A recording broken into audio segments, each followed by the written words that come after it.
Hi friends, இன்றைக்கி நம்ம வீடியோவில் பச்சை பாசிப்பயிறு குழம்பு எப்படி பண்ணுறதுன்னு பார்க்கலாம் வாங்க. தேவையான பொருட்கள்: அவிச்ச பச்சை பயிறு 1 கப், 2 வெங்காயம், 2 தக்காளி, மல்லித்தூள், மிளகாய்த்தூள், பச்சை மிளகாய், கருவேப்பிலை.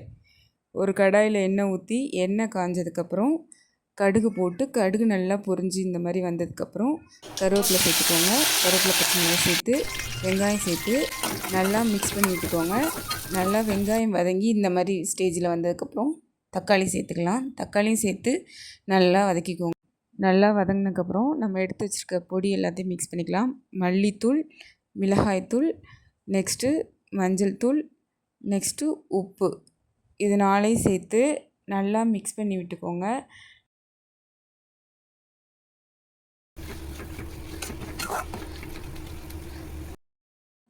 நெக்ஸ்ட்டு நம்ம அவிச்சு வச்சுருக்க பச்சை பாசிப்பயிறு இதில் கலந்து அதையும் நல்லா மிக்ஸ் பண்ணி விட்டுக்கோங்க. அப்போ தான் மசாலா எல்லாமே அதில் சேரும்.